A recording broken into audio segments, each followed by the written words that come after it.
Hey guys, we're back with small steps for chapter 4. I'm going to try recording it a different way today so you can follow along as I read. And I just want you to let me know when I'm done with this if you prefer me to show you the book while I'm reading or if you'd rather see me reading. It's absolutely not going to hurt my feelings if you'd rather see the book. I totally get it, but just let me know what makes it easier for you to be able to hear and understand what's happening in the story. So this chapter is called You Can't Burn My Bear. I'm starting right over here. Okay, don't mind how dry my hands are. I've had to wash my hands 600 times a day, as you all know. 20 seconds each. Okay. The next day, I swallowed orange juice and broth. Soon I could eat small amounts of soft food such as oatmeal, tapioca pudding, and Jell-O. My chart still said no milk, but anytime I asked for a milkshake, I got one. Within days, I could swallow naturally without thinking about it, and nothing I drank came back through my nose. The deep, aching pain went away and the muscle spasm stopped. It was easier to get my breath, too. The doctors decided to take me out of the oxygen tent for a while to see how long I could breathe on my own. My favorite doctor, a young blonde intern named Dr. Bevis, pulled back the plastic tent. I could see around me without everything looking foggy. Someone turned the crank at the foot of my bed. An upper half of the bed raised up, putting me in, sorry, I'm holding the camera and the phone, so that might happen, putting me in a semi-sitting position. The change felt wonderful. Breathe easy, Dr. Bevis said. Don't take great gulps of air. Relax. Pretend you're going to sleep. I closed my eyes. Because my chest muscles were so weak, my stomach, rather than my diaphragm, rose and fell as I inhaled and exhaled. Each time my lungs filled with air, my brain filled with excitement. I could breathe without the oxygen tent. You're doing great, Dr. Bevis said. Let's try it on your own. We'll keep the oxygen tent here in case you need it. I opened my eyes and grinned at him. I won't need it, I said. Later that afternoon, I watched joyfully as the iron lung was rolled out of my room. The next day, the oxygen tent was removed. I had won a major victory. I could breathe by myself. A nurse gave me more good news. I was moving out of isolation. Does that mean I'm not contagious anymore? I asked. That's right. Your parents won't have to put on gowns, masks, and gloves before they visit you. Above her mask, her eyes smiled at me. And neither will I, she added. She opened a large bag and began dropping get well cards into it. I had received dozens of cards and small gifts from family and friends. I had a faint memory of Mother and Dad holding up cards for me to look at through the oxygen tent and telling me who had sent them, but I had been too sick to pay attention.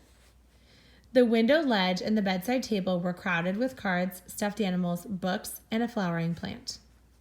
As I watched the nurse put a stuffed cat into her bag, I assumed she was moving my belongings to my new ward. This afternoon, I'm going to have Mother read all my cards to me, I said. I was so sick when they came that I don't remember who sent them. You can't take these cards to your new room, she said. Why not? They're mine. Anything you had in this room gets burned, she said. Humming cheerfully, she dropped my new books into the bag. Burned, I yelped. You're going to burn my books? I haven't read them yet. I don't even know the titles. She fished one of the books out of the bag and read the cover aloud. Anne of Green Gables. I want to read that one. I've heard it's really good. I'm sorry, she said. We have to do this. It's the only way to be sure the virus doesn't spread. Back into the bag went Anne of Green Gables, followed by the plant and a box of candy. Those are mine, I shouted, feeling like a 2-year-old whose toys were being snatched by a bully. You can't do that. I longed to leap from the bed and grab what was rightfully mine out of the nurse's hands. Just then, Mother arrived. I told her what was happening, certain she would make that unfair nurse give me back my belongings. To my surprise, Mother took the nurse's side. This has to be done, Peg. The hospital can't let something contagious leave this room. But she shook her head firmly, cutting off my protests. Dad and I knew when we brought your mail to you that this would happen. The nurses told us. We brought it anyway because we hoped that seeing the cards and gifts would help you feel better when you were so sick. The nurse picked up the teddy bear that Art had sent me. Not my bear, I cried. You can't burn my bear.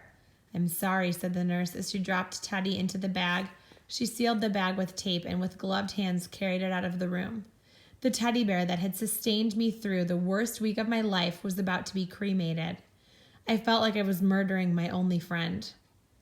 You wouldn't want someone else to get polio just because you kept your teddy bear, would you? Mother said. No, I said. I knew she and the nurse were right, but I still didn't like it one bit. I sulked until I learned that moving out of isolation meant that I could finally wear my own pajamas instead of a hospital gown. A different bed was wheeled in. After I was lifted onto it, a nurse stripped the sheets and blankets off the old bed and put them in a bag. Where do you take the bed? To burn it, I asked. The beds don't get burned. They get sterilized.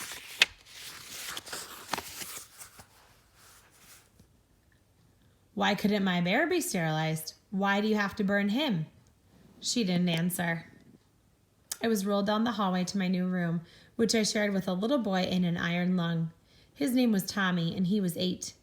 All I could see of Tommy was his head, which stuck out from one end of the iron lung and rested on a canvas strap, much like a small hammock. A mirror over his head allowed him a limited range of vision, but he was unable to see me. I was glad to have someone besides adults to talk to, but I wished Tommy were closer to my age, and I wished he were a girl.